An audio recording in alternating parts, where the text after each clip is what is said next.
Wa illam yataghayyar, meskipun tidak berubah. Wal ma'u, dan adapun air al-kasiru yang banyak, la yatanajjasu, tidak akan najis, illa idza taghayyara, kecuali jika berubah, ta'muhu, rasanya, aw launuhu, warnanya, aw rihuhu, atau baunya. Jamaah ta'lim yang sama-sama dimuliakan Allah Subhanahu wa taala, bahwa kita membahas tentang bab air. Secara fikih kita belum bahas bab air ini apa, dan air itu sangat penting. Tadi di grup itu sengaja tuh ada yang saya nge-share apa itu? Selawatan ya? Selawatan ibu-ibu itu. Ya. Ya Umail ya. Ada yang request sama saya, katanya kalau bisa mah bocah muda kayak pengajian bapak-bapak diajarin. Aduh, saya bingung saya. Insya Allah dah besok itu saya bahas dulu. Ntar akhir dari sini. Bahwa air itu secara fikih belum kita bahas. Kita masih membahas tentang 3 ayat yang berkaitan dengan air. 2 ayat sudah kita bahas. Yang pertama, kita membahas Allah berkata dalam Quran, fungsi daripada air yang Allah ciptakan sesuai dengan firman-Nya, wa anzalnahu minas sama'i ma'an tahura, dan sesungguhnya kami menurunkan dari langit air tahura, untuk bersuci, baik bersuci untuk dari hadas kecil ataupun hadas besar. Nah, ini air ini fungsinya itu untuk suci. Dan bersuci ini berkaitan dengan ibadah-ibadah lain. Ya kan, berkaitan dengan sholat, baca Quran, dzikir, ngaji. Kalau kita tidak tahu air yang mana buat wudhu, jelas. Kalau salah menggunakan airnya, maka sholatnya tidak sah. Baca Qurannya tidak sah, malah menjadi dosa. Dan ini tidak dibutuhkan dengan keyakinan, tapi dibutuhkan ilmu. Jadi jangan berpikir, yang penting niatnya, mau salah mau enggak. Nah, itu jelas keliru. Ya, karena yakin itu harus dengan ilmu ya. Dan ini kewajiban secara individu. Mandi dari haid, nifas, sangat banyak. Karena memang air itu fungsinya untuk bersuci. Itu alat pertama. Kalau debu itu alat kedua, tayamum. Maka karena dia itu alat kedua, ketika masih bisa menggunakan air, maka nggak boleh menggunakan debu. Nanti kita bahas banyak-banyak. Yang kedua, kita juga membahas tentang hikmah penciptaan air. Di mana Allah berfirman, alam ta'lam anna Allah anzala minas sama'i ma'an fasalakahu ya nabi fil ardi summa yukhriju zar'an mukhtalifan alwanu. Allah peringatkan kepada kita, apakah kamu tidak mengetahui atau tidak berpikir, sesungguhnya Allah Subhanahu wa taala telah menurunkan dari langit air. Dengan sebab Allah menurunkan air itu, maka tumbuhlah di muka bumi ini, kemudian keluarlah zar'an mukhtalifan alwanu, buah-buahan, tumbuh-tumbuhan yang berbeda-beda warna dan rasanya, hanya memerlukan 2 bahan. Dan ini ayat ini menunjukkan hikmah. Artinya ternyata Allah itu al-qawiyyu, zat yang maha kuat dan mampu menciptakan apapun. Dengan 2 bahan itu warna buahan berbeda, rasanya berbeda, dan juga menunjukkan bahwa kita itu lemah, selemah-lemahnya. Sehingga saya contohkan, kita membuat apa gorengan ya kemarin ya. Bala-bala saja membutuhkan bahan yang begitu banyak. Bikin pangsit kayak banyak banget bahannya. Ya, ini kan menunjukkan kita lemah. Sebab kita lemah, maka kita butuh yang kuat, yaitu Allah Subhanahu wa ta'ala. Itu udah saya bahas.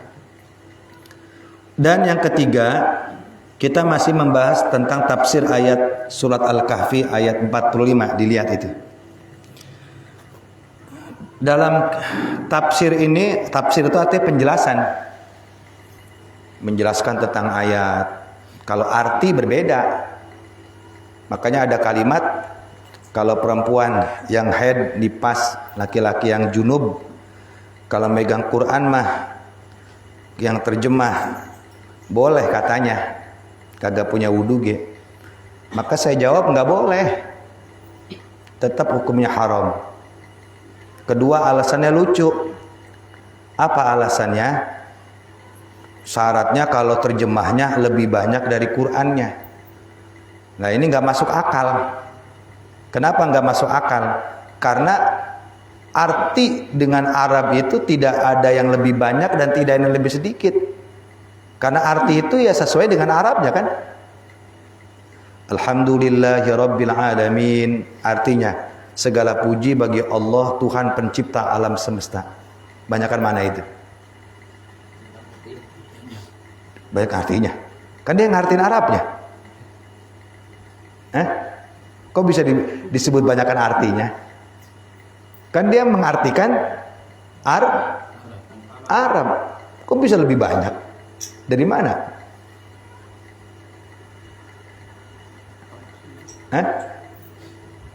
Nggak ada yang lebih banyak. Arti dengan Arabnya sama. Makanya saya bilang lucu. Katanya nggak punya wudu boleh. Artinya lebih banyak. Arti nggak ada yang lebih banyak. Wah, arti itu sama dengan Arab kok. Bismillahirrahmanirrahim. Dengan menyebut nama Allah yang Maha Pengasih dan Maha. Banyakan mana? Lo kata-katanya jelas berbeda. Orang itu bahasa Arab sama Indonesia. Kan bahasanya berbeda Arab dan Indonesia. Ya, nggak pakai mungkin juga. Ini kan artinya lebih panjang. Ya karena bahasanya berbeda. Bahasa Indonesia dengan bahasa. Coba dah. Coba pikir dengan ilmu dah. Dengan menyebut nama Allah yang Maha Pengasih Maha. Kita katakan artinya lebih banyak. Kan itu arti sesuai dengan Arab. Tapi kan panjangan artinya, ya karena memang bahasanya berbeda. Contoh kitab Sapinah, itu ada Arab, ada artinya. Banyakan mana? Enggak, sama. Arti itu ngartiin yang Arab, kok bisa dikatakan lebih banyak? Dari mana banyaknya? Ya karena kalau umpama bahasanya lebih panjang, ya karena bahasanya berbeda. Jadi nggak bisa dikatakan lebih banyak. Nah, itu yang keliru. Iya. Yang benar adalah sebetulnya tafsir. Bukannya arti.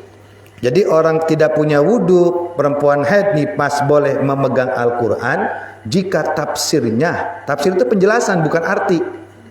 Jika tafsirnya lebih banyak daripada Arabnya. Nah, baru kita bisa melihat tuh banyakan mana. Contoh, Alhamdulillahirabbil alamin. Segala puji bagi Allah Tuhan pencipta alam semesta. Artinya, kemudian ditafsirkan di bawahnya bahwa pujian itu terbagi menjadi 4 bagian. Yang pertama, Allah memuji kepada Allah. Kedua, makhluk memuji kepada Allah. Ketiga, makhluk memuji kepada makhluk. Nah, kira-kira banyakan mana tuh? Nah, kalau tafsir bisa dilihat mana lebih banyak mana. Kalau arti nggak habis. Paham kira-kira? Keliru nggak kira-kira? Nah, kalau lebih panjang, nah orang tulisannya gede-gede malah panjang banget. Iya kan? Itu tafsir ya, bukan terjemah. Terjemah enggak. Terjemah itu arti. Ini harus paham ya. Harus paham. Karena nggak bisa ditunjuk mana yang lebih banyak, mana yang lebih sedikit. Dia ngartiin yang ada kok bisa dikatakan lebih banyak. Itu tafsirnya. Nah kalau misalkan surat Yasin terjemah, boleh nggak megang? Banyakan mana? Kalau cuma Yasinnya saja nggak ada yang lebih banyak. Sama. Berhubung buku Yasin itu campur, ada Yasin, ada tahlil, biasa gitu kan ya? Ada tahlilnya, ada doa-doa lainnya. Nah, maka itu bisa kita katakan lebih banyak artinya, bukan tafsirnya. Kenapa? Karena bukan hanya buku Yasin saja, maka boleh. Ya, karena kan tercampur dengan yang tahlil, dengan ayat kursi, dengan yang lain ya kan. Karena kecampur itu masalahnya. Paham kira-kira? Itu nanti banyak saya bahas itu. Ya emang begitu. Coba deh pikir dah, kita angan-angan. Bismillahirrahmanirrahim dengan menyebut nama Allah yang Maha Pengasih, Maha Penyayang. Terus kita bilang artinya lebih banyak. Nyambung nggak? Nggak nyambung, orang dia ngartiin Arab. Oh itu mah lebih panjang ya karena bahasanya beda. Kalau panjang itu jadi ukuran, bagaimana ya tulisannya gede-gede? Paham kira-kira ya? Nah, itu harus ngerti. Nah, itu ngaji ya. Nah ini. Nah kita ya Rabbi. Aduh. Aduh ya Allah, saya sayang kitabnya ini.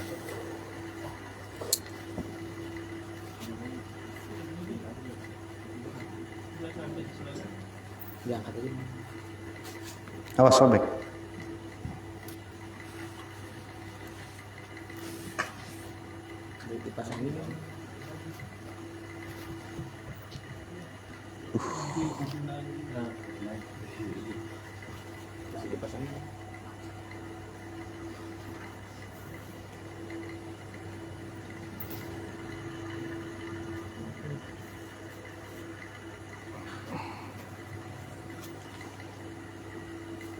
Wah, beli lagi kitab ini.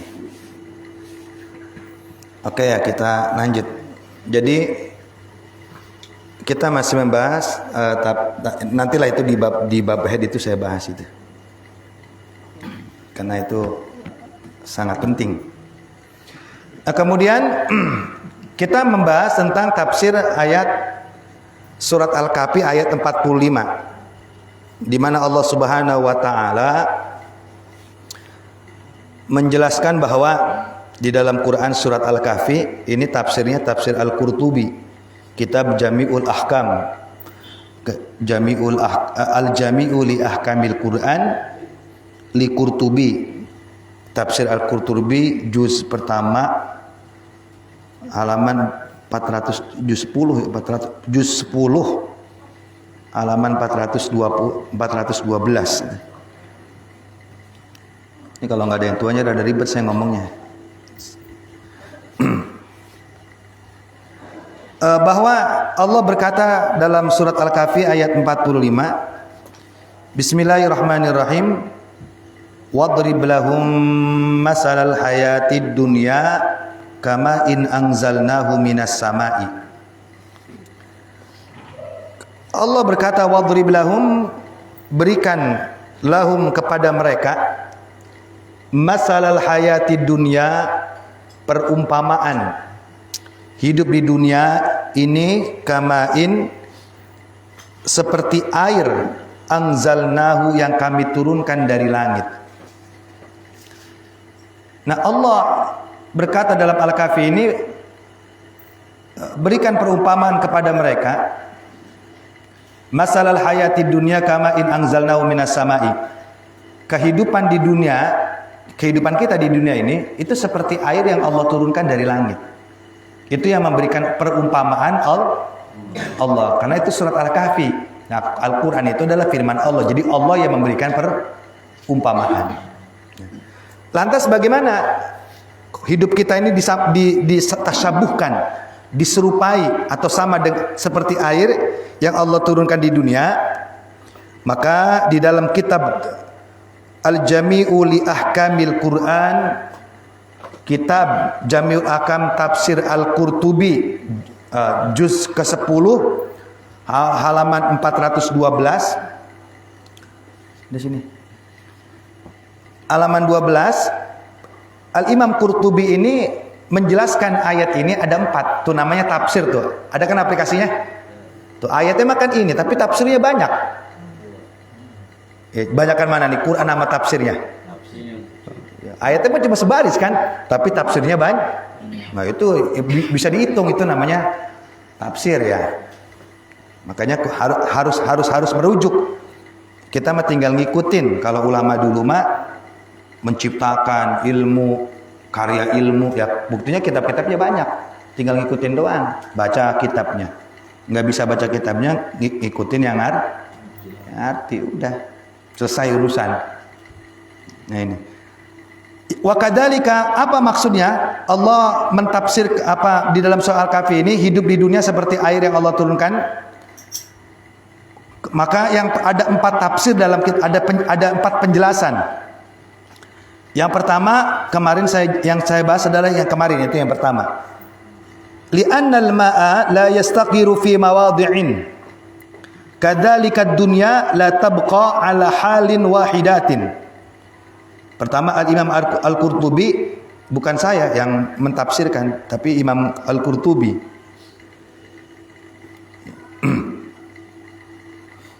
Beliau pertama menjelaskan ayat ini, hidup di dunia seperti air yang Allah turunkan, karena sifatnya air itu la yastaqir fi mawadhi.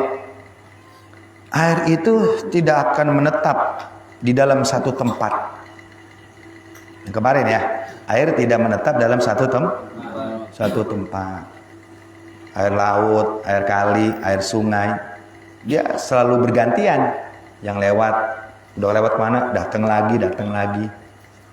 Air empang juga sama, tidak stabil, selalu bergantian, bisa surut, bisa kering, bisa nambah, bahkan sampai kering banget.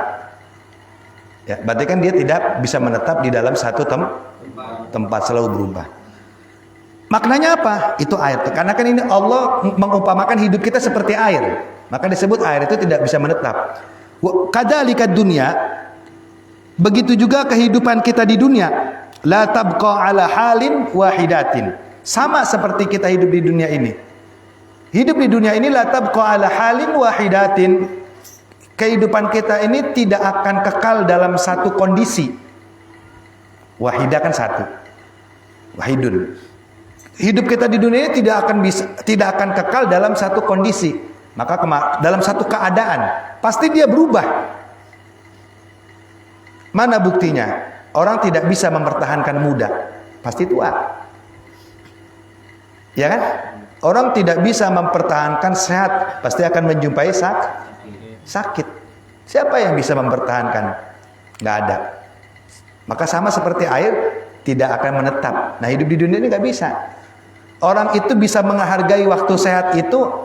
Bagi orang yang menyesal, yang tidak bisa menghargai waktu sehat, nanti dia akan merasa bahwa waktu sehat itu sangatlah berharga ketika dia sakit.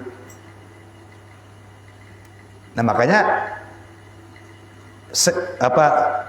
lakukan nasihatmu untuk kebaikan dan ibadah sebelum waktu sakitmu datang. Karena ketika waktu sakit itu datang, baru dah dia, ya Allah, ya kan? Baru dia tahu betapa berharganya sehat itu.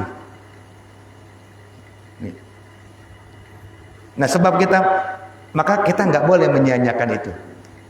Maka kemarin saya sampai di Quran Allah bilang, Allah ciptakan kita itu dari lemah, ya kan ya, kekuat, lemah lagi, akhirnya mati. Ya, akhirnya kan meninggal kan? Lemah pertama bayi. Nah, puncak kesehatan yang sempurna dan puncak waktu kosong yang sempurna 15 tahun sampai 40 tahun. Maka gunakan waktu itu. Karena kita nggak bisa gunakan yang baik.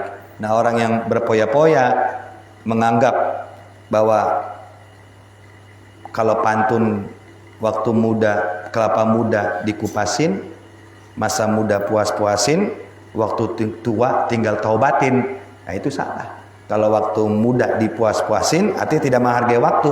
Waktu tuanya tinggal penyesalan. Karena orang menyesal itu di waktu yang telah dia lewati. Tanya kalau nggak percaya dah. Mau itu pembisnis, mau itu orang berilmu, mau yang lainnya. Nah, kalau kita udah tahu, lah berarti keadaannya sekarang ini dirubah. Jangan diikutin. Ya, kita mengikuti penyesalannya ya. Yang kita ikutkan penyesalannya. Paham kira-kira? Jadi kayak air tuh. Jangan sampai. Terus gitu. Kalau di waktu muda dia manfaatkan dengan baik, dengan ibadah, dengan ilmu, dengan menabung, di waktu tuanya dia akan menebok kebahagiaan. Tapi kalau di waktu mudanya dia menabung kemalasan, tidak ibadah dan lain sebagainya, di masa tuanya mendebok waktu kesusahan. Jadi nggak boleh status pada akhirnya akan indah. Akhir yang indah itu bagaimana sekarang? Apalagi ada status apa tuh? Indah pada waktunya. Dibalas lagi terus saya. Kalau di status mah ada baik ya. Yang kadang lucu apa tuh? Berdoa jarang, usaha kagak mau, doa males, bikin status akan indah pada waktu akhirnya. Yang ada ngebelangsak kan deh. Nah, itu salah. Paham kira-kira? Tetap. Jadi disuruh manfaatin waktu. Kita belum terlambat. Bukan berarti usia 40 tahun ke atas tidak ada waktu. Ada waktu mah. Karena saya bilang nggak ada orang yang sibuk total 24 jam itu nggak ada. Karena orang kalau 24 jam dia bilang sibuk bisa drop, bisa pingsan, bisa iya. Karena memang itu udah sunnatullah. Ya, karena Allah bilang waja'alna laila libasa waja'alna nahara ma'asya. Dan itu tidak ada, nggak ada. Ya, jadi di waktu-waktu kosong itulah manfaatkan. Ya, manfaatkan. Jangan sampai sia-sia. Nah, itu kemarin sudah, makanya saya sedikit ngebahasnya. Dan yang kedua, jadi yang pertama, yang ini saya nggak bahas banyak ya karena udah kemarin. Karena li'annal ma'a la yastaqiru fi mawadhi'in, karena sesungguhnya air itu tidak akan menetap dalam satu tempat. Kadzalika dunya la tabqa ala halin wahidatin. Begitu juga kehidupan kita di dunia tidak akan kekal ala halin wahidatin, atas suatu kondisi, satu keadaan. Pasti akan berubah. Percayalah. Ya karena memang pasti itu. Mau kita punya duit, jangankan punya duit jutaan, punya duit miliaran, dia nggak bisa nolak. Bagaimana nolak? Tapi ada baik di Facebook mah ya, menolak tua. Oke lah, dengan make up dia muda, tapi fisik. Kalau fisik bagaimana? Nggak bisa dibohongin kan? Nggak bisa. Fisik mau. Atau tetap nggak keriput, pakai obat, tetap fisik itu. Karena itu takdir masalahnya. Nggak bisa pokoknya, nggak bisa. Ya karena itu takdir dari Allah. Waktu lemah, waktu sehat yang sempurna, 50 waktu yang lemah, ya pada akhirnya kembali kepada Allah Subhanahu wa taala. Nah, kalau udah kembali udah tutup semua pintu ditutup semua pintu taubat. Ya kalau udah mati udah tutup semuanya. Udah habis waktunya. Kalau udah mati enggak ada yang bisa diharapkan. Nah ini. Jadi waktu hidup itulah yang paling berharga. Ya, waktu hidup yang paling berharga itu ya. Waktu hidup ngambil manfaat, cari yang kerja uang yang banyak, tidak boleh boros, tapi pelit juga nggak boleh. Cari ilmu yang banyak. Ya, itu waktu-waktu kosong itu. Ya, waktu-waktu kosong itu dimanfaatkan dengan baik. Ya, apalagi udah berkeluarga, jadi udah harus benar-benar memberikan waktu, memanfaatkan waktu itu. Di samping memanfaatkan waktu, suami jadi contoh sama istri dan suami menjadi contoh buat anak. Terus saja. Kalau dewek kan mah nggak ada yang ngasih contoh sama sahabat kita. Tapi kalau punya istri anak, udah jadi contoh semuanya. Makin berat lagi kan? Berdua itu tugasnya, suami dan istri, bukan istri doang. Bukan suami doang, karena dua-duanya berperan ya, dalam ibadah itu. Nah ini. Kemudian yang kedua, wali annal ma'a yadhabu wala yabqa. Wali annal ma'a, karena sesungguhnya air yadhabu akan hilang, wala yabqa, dan tidak akan kekal. Kalau yang tadi air itu tidak akan menetap di satu tempat, maka sama. Dan yang kedua, Al-Imam Qurtubi mengatakan wali annal ma'a yadhabu wala yabqa. Dan sesungguhnya air, Allah memberikan perumpamaan di Quran, hidup kita seperti air yang Allah turunkan. Yang kedua ditafsirkan oleh Imam Qurtubi, li annal ma'a yadhabu wala yabqa. Karena sesungguhnya air yang Allah ciptakan itu yadhabu, dia akan hilang. wala yabqa, tidak akan kekal. Baik itu hilangnya karena terjadinya kiamat, baik itu hilangnya karena musim kemarau, hujan, musim panas. Ya kan? Pasti air itu akan hilang, dan itu sifatnya pasti. Kalau sebab air ini akan hilang, fakadzalika dunya tafna wala tabqa. Fakadzalika, maka demikian juga hidup di dunia. Air itu sifatnya yang kedua akan hilang, tidak akan kekal. Tidak akan, mau air galon nggak kekal, kan habis kita minum. Kapan beli lagi? Habis lagi. Beli lagi, habis lagi. Beli lagi, habis lagi.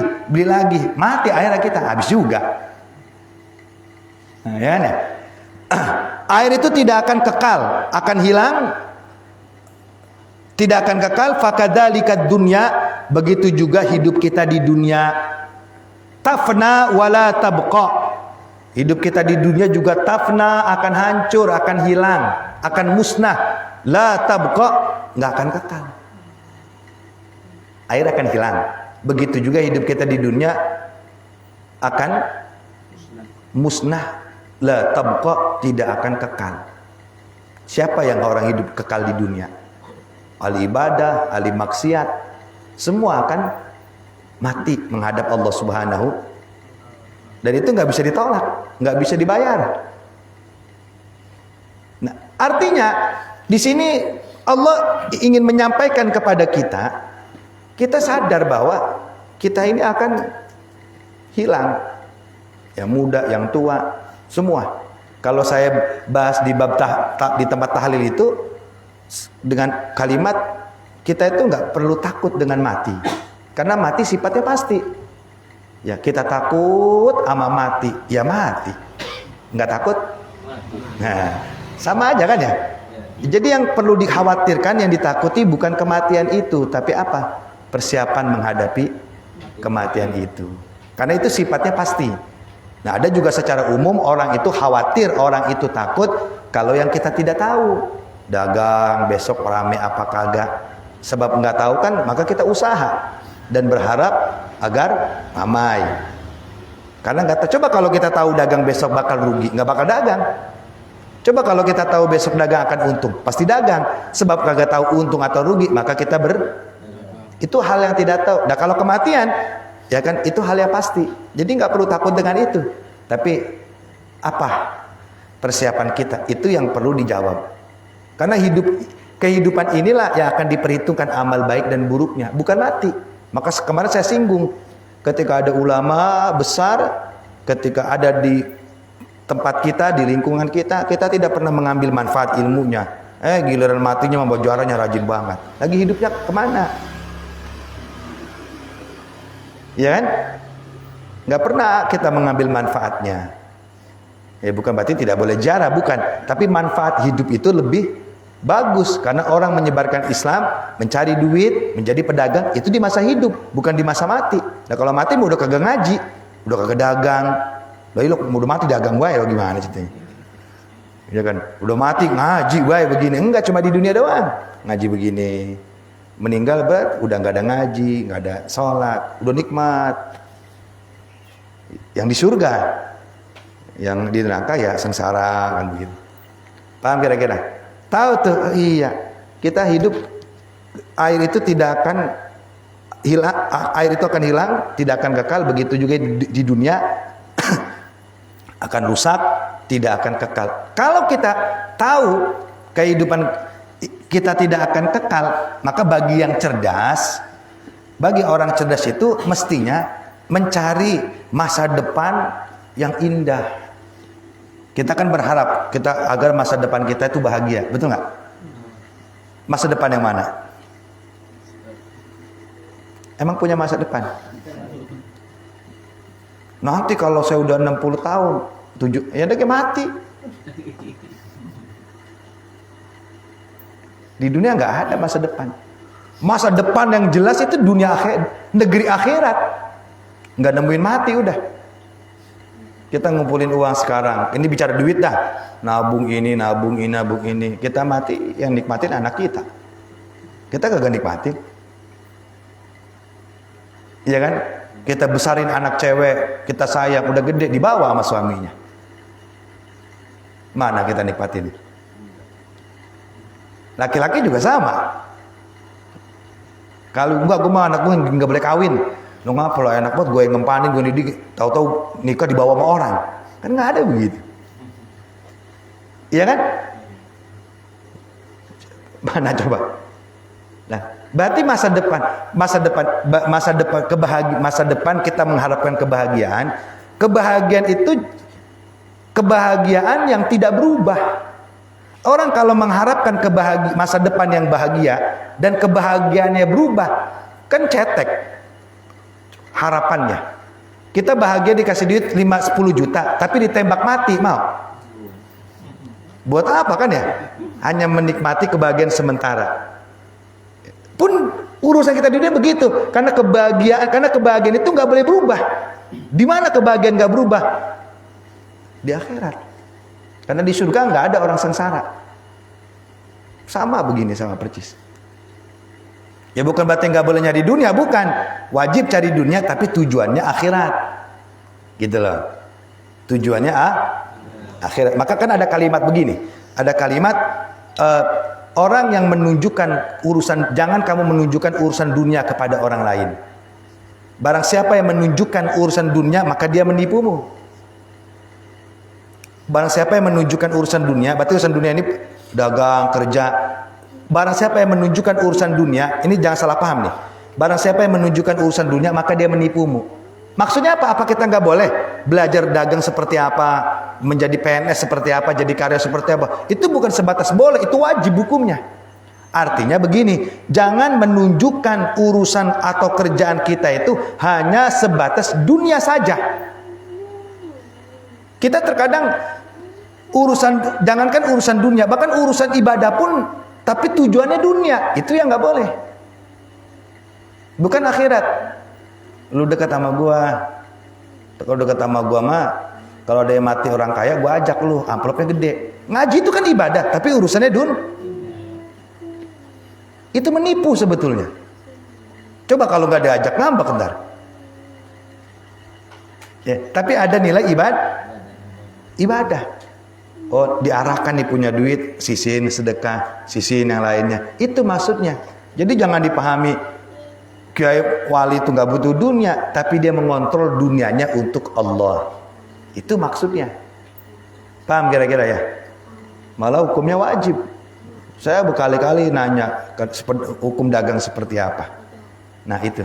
Jadi udah tahu bahwa kehidupan kita di dunia seperti air tidak yadhab, tidak akan hilang, tidak akan kekal, begitu juga dunia. Dan itu Allah sendiri yang berfirman dalam Quran. Apa kata Allah? Kaifa takfuruna billahi wa kuntum amwatan fa ahyakum summa yumitukum summa yuhyikum wa ilaihi turja'un. Kaifa takfuruna billahi, bagaimana kamu mengingkari Allah yang wujud? Bagaimana kamu mengingkari Allah yang wujud? Wa kuntum amwat, kalian dulu itu belum wujud. Dulu kan kita belum ada. Saya lahir tahun 85, berarti 84 ada nggak? Amwat. Bagaimana kamu mengingkari Allah yang wujud, yang ada, sedangkan kamu dari perkara yang tidak ada? Amwat, tidak ada. Dulu kita nggak ada. Fa ahyakum, kemudian diadakan oleh Allah. Kita nggak ada, kemudian diadakan oleh Allah. Artinya diciptakan oleh Allah. Lahirlah kita di tahun sekian. Fa ahyakum wa qul amwatan fa ahyakum summa yumitukum, setelah kita tidak ada diadakan. Dulu kan tahun 80, pikir ada nggak? Nah, berarti kan bagaimana kamu tidak percaya dengan Allah yang ada, yang wujud, sedangkan kamu diciptakan dari tidak ada. Dulu nggak ada kita. Fa ahyakum, kemudian diciptakan menjadi ada. Setelah kita ada, summa yumitukum, summa yumitukum, kemudian tidak diadakan lagi oleh Allah, mati. Dari tidak ada menjadi ada, kemudian tidak ada, mati. Summa yuhyikum wa ilaihi turja'un, tidak ada menjadi ada, tidak ada lagi. Yang keempatnya baru dihidupkan lagi, diadakan lagi. Nah, diadakan yang kedua ini, dihidupkan yang kedua ini udah nggak menjumpai kematian, kekal. Kalau di dunia mah enggak. Di mana itu? Di akhirat. Kekal. Ada nanti kembali kepada Allah. Wa ilaihi turja. Cuma kembali kepada Allahnya macam-macam. Ada yang kembali kepada Allah masuk surga, ada yang kembali kepada Allah masuk neraka. Nah, kira-kira kita mau kembali kemana ini? Kemana ini? Ke surga? Enggak ngaca enggak? Apa mau ke neraka dulu baru ke surga? Pengen surga? Ya, tapi nggak malu begitu. Kan begitu kan? Kaifa takfuruna bila, bagaimana kamu tidak percaya kepada Allah. Kamu tidak ada, kemudian diadakan Allah, hidup. Kemudian dimatikan lagi oleh Allah, kemudian dihidupkan lagi. Hidup yang kedua, wa ilaihi turja'un, kepada Allah kembali. Cuma kan kita kan semua kembali kepada Allah. Ya betul, kembali kepada Allah. Cuma masalahnya kembalinya kemana kan gitu? Ke surga apa ke neraka? Kan ada dua yang Allah ciptakan. Oh, saya kepengen kembalinya ke surga gitu kan ya. Terus apa kita tidak melihat, tidak mengukur kehidupan amal kita di dunia? Bagaimana dengan sholat kita? Bagaimana dengan puasa kita? Bagaimana dengan zakat kita? Bagaimana dengan ngaji kita? Kok udah langsung pengen ke surga baik? Apa mungkin ke neraka dulu baru ke surga? Digodok di neraka baru ke surga? Apa mungkin di neraka selama-lamanya? Karena kalau dari surga tidak mungkin ke neraka, tapi kalau di neraka bisa ke surga. Itu kalau muslim. Jadi kalimat kita ini akan kembali, betul kembali itu betul, cuma masalahnya kemana kan itu. Nah, berarti kehidupan kita yang di dunia ini yang ngejawab amal-amal kita, semua kembali pasti. Nah di situ udah nggak punya kematian tuh, tergantung tuh. Apa di surga dulu, langsung ke surga? Apa mungkin ke neraka dulu baru ke surga? Jangan sampai di neraka lah selama-lamanya. Nah ini waliyadzubillah, jangan sampai ya. Maka bagaimana kita bisa mengingkari Allah yang wujud? Jadi dari tidak ada, tahun 80 belum ada, 90 ada, lahir. Habis lahir tua, mati, tidak ada lagi. Mati, ada lagi, dihidupkan lagi. Ada yang kedua, kembali kepada Allah. Semua kembali kepada Allah. Yang kafir, yang Cina, yang maksiat, kembali. Cuma masalahnya, apakah ke surga atau ke neraka? Apakah surga langsung atau di neraka baru ke surga? Atau mungkin kalau ke surga neraka nggak ada. Orang kalau di surga kekal udah. Nah itu yang menjadi masalah. Beda dengan Allah. Allah wujud. Mudah-mudahan ente paham nih. Saya cari bahasa yang mudah dipahami. Allah ada. Adanya Allah. Dulu Allah ada, nanti ada nggak? Dulu Allah ada nggak? Nanti? Dulu kita ada nggak? Nanti? Beda kan? Allah dulu banget ada. Nanti ada. Kita dulu nggak ada. Ya emang belum lahir. Beda. Jadi Allah wujud, Allah itu ada, tapi tidak ada yang mengadakan Allah.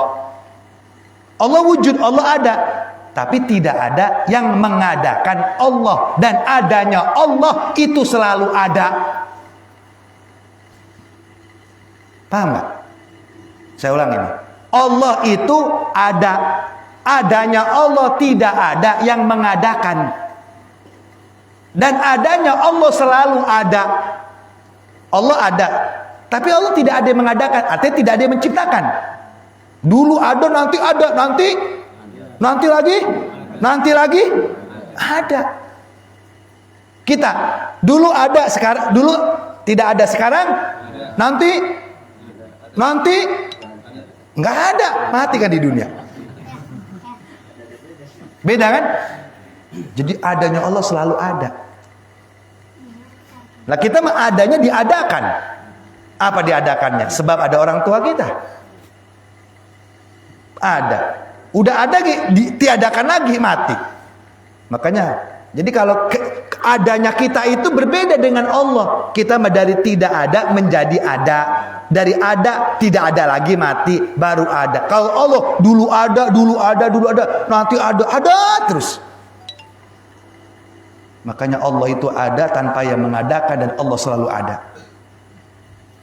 Itu wujudnya. Beda sama kita. Ya. Jangan pahamnya adanya Allah karena menciptakan langit dan bumi. Itu mah paham begitu mah TK. Emang dari TK kita diajarin begitu. Apa adanya Allah? Karena ada buktinya langit dan bumi. Itu pelajaran TK. Lah umur udah 30 tahun, 40 tahun begitu belajarnya. Ya kan? Lah bocahnya begitu kan Pak kalau diajarin begitu. Lah udah hafal. Maka naik kelas dikit kan udah tua. Kan ada bahasa ngajinya itu mulu bosen. Nah giliran ngaji begini ketinggian. Lah tuh mau bayang bagaimana sih? Pakai yang begini kerendahan, yang begono ketinggian. Nah, akhirnya yang ketinggian kagak, yang kerendahan kagak. Keder saya. Ya Bang Eman. Dipakai itu ketinggian ngaji. Yang rendah dah orang ngaji juga. Lu nggak ketinggian. Lu tuh yang kudu bagaimana? Nah jadi agama ngikutin dia jadi keder. Memang ya. Ya kalau Allah ada, buktinya langit dan bumi, itu mah TKG diajarin. Betul kan? Dari TK kita diajarin begitu. Tinggi dikit tuh. Allah wujud kaifa takfuruna bi kenapa Imam Qurtubi mengatakan yang kedua, karena air itu yadhabu, air itu akan hilang, tidak akan kekal. Hidup di dunia juga akan rusak, tidak akan kekal. Berarti kita ini tidak selalu ada, akan musnah. Kenapa? Karena adanya kita beda dengan Allah. Makanya Allah berfirman, kaifa takfuruna billahi wa kuntum amwat. Bagaimana kamu mengingkari Allah yang wujud, yang selalu mengawasi kita, sedangkan kamu dari sesuatu yang amwat, tidak ada, kemudian diadakan, lahir, habis lahir hidup di dunia, mati lagi. Nah baru yang ketiga keempat ini hidup terus. Kenapa hidup terus? Karena bersandar kepada zat yang maha hidup, Allah. Cuma masalahnya kembalinya tadi ya, kemana nih, ke surga apa ke neraka? Kan itu yang jadi masalah. Yang perlu dijawab itunya, bukan kembalinya. Kalau kembalinya mah mau manusia, mau binatang, mau semut, mau kecoa, mau tanah, mau bumi, mau malaikat, semua kembali kepada Allah. Lah karena memang punya dia. Cuma masalahnya tadi, kembalinya kemana kan ente kan gitu, ke akhiratnya. Iya kan ya? Ke surga. Lihat amal kita di dunia. Iya, tapi tetap kita berharap agar masuk surga, tapi disesuaikan dengan amal kita gitu loh. Di amal kita seperti apa? Kan kita yang tahu. Kan nggak bisa bohong sama diri sendiri mah. Yang nggak bisa dibohong itu diri sendiri sama Tuhan. Kalau guru, orang tua bisa dibohongin. Ya, bini nggak bisa dibohongin. Bisa karena masih orang masalahnya. Biasanya bohong sama bini jadi apa baik. Ya, coba bagaimana cara ngebohongin diri? Nggak bisa. Allah yang kedua. Ya, jadi Allah dulu ada nggak? Dulu lagi? Ada. Dulu lagi? Ada. Nanti Allah ada nggak? Nanti lagi? Ada. Nanti lagi? Ada. Beda nggak sama adanya kita? Beda. Ya, itu wujud. Makanya disebut sifat nafsiyah. Kalau belajar ilmu tauhid itu. Mestinya kalau kita pengen bahagia kepada yang wujud yang ada itu. Maka kalau ada status kan bilang, kalau kita bergantung dengan orang, maka sengsara. Orang yang bergantung Allah maka bahagia. Ya karena dia menggantungkan perkara kepada yang tidak ada. Coba ngegantungin perkara yang selalu ada mah. Ya itulah hidup seperti air. Terakhir, makanya ketika dulu Nabi Muhammad SAW wafat, ini sahabat bukan berarti tidak menerima atas wafatnya Nabi, tapi karena cintanya sama Nabi. Singkatnya Nabi Muhammad meninggal. Serentak sahabat. Nabi Muhammad meninggal nih. Semua sahabat itu nangis, ya Allah. Kemudian ada sahabat Nabi yang bernama Sayyidina Umar Ibnul Khattab. Beliau ini jawara. Ya jawara. Baik ketika kafir jawara, masuk Islam juga jawara. Sifat jawaranya nggak pernah hilang, sifat pemberaninya. Di saat kafir dia ngebela maksiat luar biasa, berani mati ngebela temen yang maksiat, ngebela keburukan itu berani mati. Saking berani matinya Sayyidina Umar mau ngebunuh Muhammad kan, biar Muhammad saya bunuh. Berani banget. Singkatnya masuk Islam. Sifat pemberaninya tidak dihilangkan oleh Nabi Muhammad, tapi diarahkan. Ya Umar, engkau adalah orang yang diberikan nikmat oleh Allah asy-syuja', sifat pemberani. Maka terus ada sifat itu, namun diarahkan oleh Nabi. Yang dulu kamu berani dalam kemaksiatan, saat ini kamu masuk Islam, kamu harus berani dalam kebenaran. Makanya Sayyidina Umar pas masuk Islam langsung keliling dia mah, diketok rumah Abu Jahal, diketok rumah Abu Lahab. Ngapain itu? Ketok, ya Aba Jahal. Keluar tuh, ada Umar bin Khattab. Ketahuilah saat ini aku adalah orang yang mengikuti ajaran Muhammad. Siapa yang mengalih Muhammad maka berhadapan dengan aku. Sengaja dia mah. Jawara. Mudah-mudahan di Jagoana ini banyak Sayyidina Umar ini. Amin. Iya. Saya berharap banget itu. Ada Umar di sini. Ya, yang berani dalam kebenaran. Jadi nggak boleh pikir berani, jangan dihilangin. Orang Islam kudu gagah, nggak boleh banci, tapi diarahkan gitu loh. Yang dulu berani dalam kemaksiatan, sekarang berani dalam. Nah sekarang terbalik. Kalau mau maksiat berani banget, betul nggak? Guru nama bener mah takut banget. Tuh salah lagi, ya kan? Paham nggak? Kan kembali kan ya? Sifat pemberani itu minal iman, bagian dari iman. Cuma diarahkan. Kalau mau maksiat mau berani banget, emang bener gak bernyompot. Ya, padahal makanya ada kalimat ana madinatul ilmi wa aliyu babuha. Saya gudangnya ilmu, Ali pintunya. Ana madinatus syuja wa umaru babuha. Saya adalah orang yang pemberani. Nabi berani kan memimpin perang. Wa umaru babuha. Umar adalah pintu. Begitu. Tahu pintu-pintu syuja mana di sini. Paham kira-kira? Jadi mestinya ya kita doa kepada Allah. Allah banyakin Umar di kampung kita ini. Ya, jadi nggak boleh sifat pemberani dihilangkan, cuma diarahkan. Nah gitu. Nah, ketika Nabi Muhammad wafat, karena namanya jawara, beda-beda kan jawara mah ya. Ngangis semua. Itu Sayyidina Umar ngamuk Bang Emon. Jawara. Beda kelasnya. Nangis sampai mengangkat pedangnya. Sayyidina Umar belum melihat jenazah Rasulullah SAW. Keliling. Sahabat pada nangis. Yang nangis dibentak. Jangan nangis. Nabi kagak wafat. Kenapa? Beliau saking cintanya sama Nabi tidak mau berpisah dengan Nabi Muhammad SAW. Jadi sahabatnya nangis pada diomelin. Bohong, Nabi Muhammad itu tidak meninggal. Nabi Muhammad tidak meninggal. Bahkan dia bilang, barang siapa yang mengatakan Nabi Muhammad meninggal dunia, saya tebas batang lehernya. Wah, jawara. Ya, beda kan lagunya.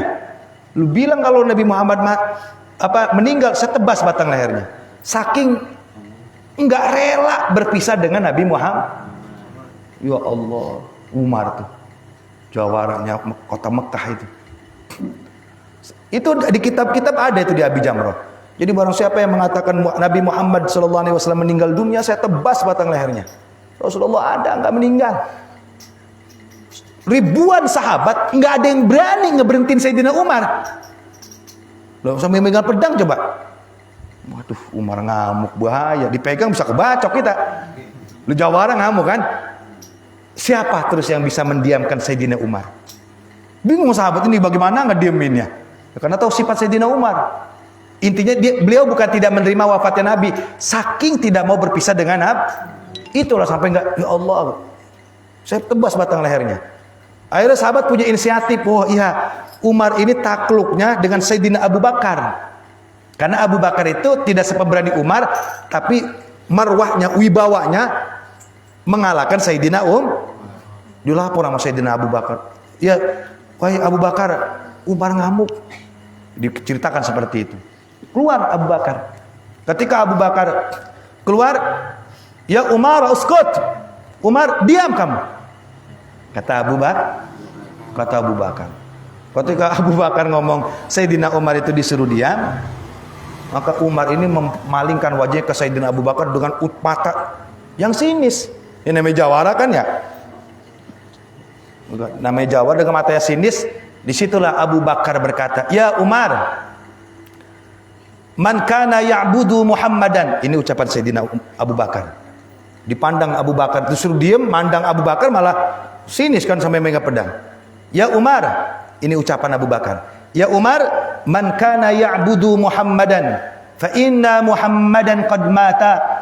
Wa man kana ya'budullah, fa inna Allah hayyun la yamut. Wa qala ta'ala fi kitabih." Dan Allah berkata dalam Al-Quran, "Wa ma Muhammadun illa rasul, qad khalat min qablihir rusul, afa immata aw qutilan qalabtum ala aqabikum." Itu firman Allah.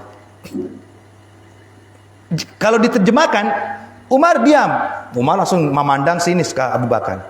Abu Bakar berkata, "Ya Umar, man kana ya'budu Muhammadan." Barang siapa ya'budu Muhammadan, yang ibadahnya karena Muhammad, yang ngajinya karena Muhammad, yang sholatnya karena Muhammad, yang zikirnya karena Muhammad, yang tahlilnya karena Muhammad, fa inna Muhammadan qad mata. Saat ini Muhammad telah meninggal dunia.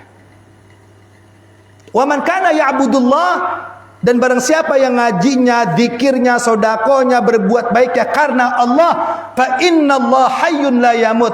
Allah itu selalu hidup, tidak akan mati. Kamu ibadah karena Muhammad, bukan karena Allah.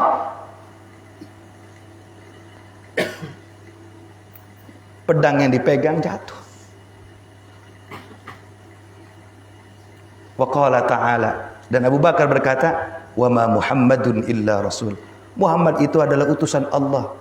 Afa immata au qutilan qalabtum ala aqabikum. Apa kamu tidak melihat nabi-nabi sebelum Nabi Muhammad ia pun meninggal dunia? Tapi Allah tidak pernah meninggal dunia. Maknanya orang kalau ngaji karena gurunya, ibadah karena gurunya, entar gurunya mati, berhenti ibadahnya. Ya gurunya mati, gue mah enggak, guru gue mah ono, udah mati gurunya. Enggak, karena murid yang gagal itu kalau gurunya mati, berhenti dia ibadahnya, gagal itu murid. Murid yang sukses kalau gurunya meninggal maka dicari guru lagi, karena rindu dengan nasihat-nasihat yang sama seperti dia, malah bukan berhenti. Lihat, ulama itu kalau gurunya meninggal maka dia akan cari guru yang lain, karena dia rindu sosok seperti gurunya. Bukan berhenti, justru kalau berhenti gagal. Pertanyaannya, bagaimana antum ibadah? Karena guru apa karena Allah? Paham? Ya, saya mah gurunya ono, udah meninggal. Enggak, gue mau punya kamu guru meninggal. Nah kalau emang jasad yang kita ikutin, kudu, kalau jasadnya yang kita ikutin, kudunya guru kita mati, lu mati. Kan yang diikutin bukan jasad, ilmu, syiar. Sebagaimana Sayyidina makanya Umar segitu galaknya jatuh nangis. Ya Rabb. Paham? Ada nggak yang begitu? Di kita? Ada. Ya kan ya? 1400 tahun yang lalu udah dicontohin. Makanya sikap ucapan para sahabat itu menjadi pelajaran yang sekarang. Paham? Jangan sampai. Jadi kalau karena Allah udah selesai semua urusannya. Ya kan? Karena dia yang tidak pernah Kalau karena orang tua, karena teman ngajinya. Ya ngaji, temannya enggak ngaji ente. Itu kagak ngaji, enggak ada temennya. Iya kan ya? Ente ngaji lah, gurunya beda. Gue mau gurunya anak mana udah mati, ikut lah. Justru orang itu nyari lagi karena rindu.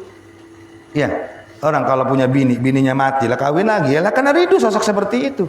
Ya nggak mati nyari lagi. Paham kira-kira? Seperti itu kan terus. Agar tujuannya apa? Agar terus syiar Islam itu berkembang. Lah kalau nggak mati ntarnya di masa dia doang. Paham kira-kira? Nah itu maksudnya. Jadi ternyata yang Abu Bakar saja sudah memperingati Sayyidina Umar. Apalagi kita yang bukan sahabat. Paham kira-kira?